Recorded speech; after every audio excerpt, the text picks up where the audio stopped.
Hello, this is Carl Gallups. With all the debate that's been raging for hundreds of years about the specific timing of the rapture, it seems that many have overlooked a very important clue. Really, more than a clue, it's an answer from the mouth of Jesus himself to the question, what is the end time scenario?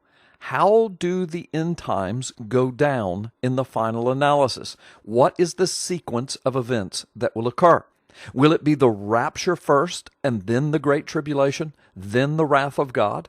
Or will it be the great tribulation first and then sometime after that begins, either during the middle of the tribulation or after the tribulation, then the rapture? Then the wrath of God poured out on the unbelieving world left behind. You see, these two camps usually divide up into the pre-tribulation rapture camp and then the mid-tribulation or even the post-tribulation rapture camp. But let's hear what Jesus himself said. In Matthew chapter 24, verses 37 through 39, Jesus said, "As it was in the days of Noah, so will it be at the coming of the Son of Man. For in the days before the flood, people were eating and drinking, marrying and giving in marriage, up to the day Noah entered the ark. And they knew nothing about what would happen until the flood came and took them all away. That is how it will be at the coming of the Son of Man." And then in Luke chapter 17, verses 28 through 30, Jesus said, "It was the same in the days of Lot. People were eating and drinking, buying and selling, planting and building. But the day Lot left Sodom, fire and sulfur rained down from heaven and destroyed them all. It will be just like this," Jesus said, "on the day the Son of Man is revealed." Noah and Lot, Jesus said, those are the examples. Those are the pictures of how it will be in the last days.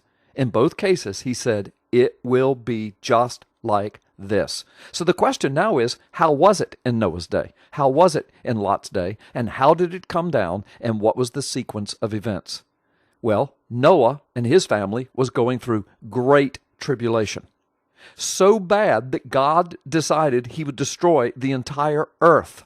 The entire earth was exceedingly wicked.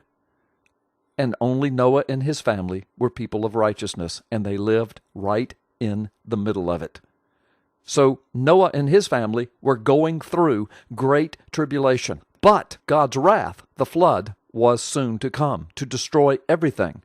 But before God poured out his wrath, he raptured out his people out of the midst of the great tribulation the world had caused. How did he do it? He lifted them up and over his wrath in the ark. And as a matter of fact, when we get to the book of 2 Peter, we discover Peter describing this event as a picture of how God is going to save his people even in the last days. When we get to the example of Lot, it's the very same scenario. Lot and his family lived in the midst of great tribulation in Sodom and Gomorrah. The land was filled with evil and wickedness and sexual perversion. But before God rained down his wrath of destruction upon Sodom and Gomorrah, he sent angels to take out Lot and his family, to rapture them, to take them away, to pull them out of the midst of the tribulation in which they had been living. Jesus said, it will be just like the days of Lot, just like this. He said it about Noah. It will be just like this at the coming of the Son of Man. He said it concerning the days of Lot. It will be just like this at the coming of the Son of Man. And so how was it? God's people were living in great tribulation. But in the midst of the tribulation, God raptured out his people and then poured out his wrath of destruction on those left behind. The only two examples Jesus used about the end times and the scenario of sequence of events are exactly alike, and they are unmistakable, and Jesus said it will be just like that.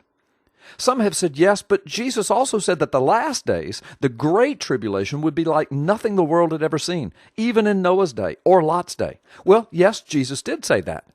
But his saying that is simply a description of how tough the times will be in the last days. He never says, therefore, since it is worse than Noah or Lot's days, my children will not have to endure tribulation. No, as a matter of fact, he is merely warning us of the times that are to come. And then Jesus is also the one who said, but the last day scenario, the sequence of events before the coming of the Son of Man, will be just like that. just like the days of Noah and just like the days of Lot. You see, those are Jesus' words. Those are not my words. While people debate over the nuances of scriptural interpretation, I'm going to stick with what Jesus said. He said it clearly. He said it emphatically. There's not much wiggle room there. There really isn't. But even in those days, Noah and Lot, observe how Noah and Lot were protected. They were preserved. They were even lifted up by God and exalted, even in the midst of the tribulation in which they lived.